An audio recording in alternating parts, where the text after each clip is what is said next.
Hahweli gomeiri arimi kuuma miena itiganite guku bururi-ini makiria gicigo-ini kia Rift Valley na gatagati ga bururi kumana na kigunyo kia ngũnga kiria gikoretwo githarikiire mimera yao yaya gukorwo gikinya muthia thutha wa thirikari kwambika bara iguru ria tutambi tutu.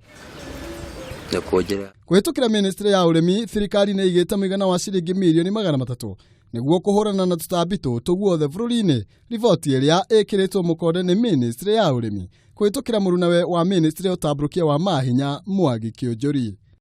The government has already constituted a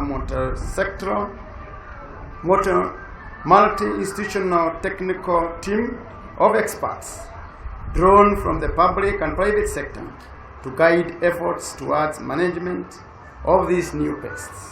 Ona kuri uguo ministry ya Urimi yugite ni koretwo na ihinda irito kuhurana na tutambi tutu thina uria Kiunjuri ugite urehetwo ni ucenjia wa riera no akeranira wirutiri wa thirikari gutigirira githina giki ni kiahuka kaimana.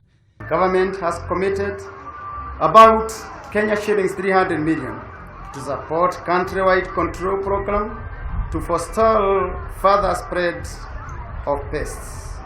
Kigunyo giki ria mbere kionekanire mwena wa Trans Nzoia, Bungoma, Uasin Gishu na muthia mwena wa Nyeri kuria kironeka gukorwo kiri ugwati munene kuona kirathere matamwaki wa githaka na guthukia mimera mingi. The pest spreads fast and has potential to cause 100% loss in a wide range of crops such as maize, rice, sorghum, millet, pasture and some vegetable crops among others.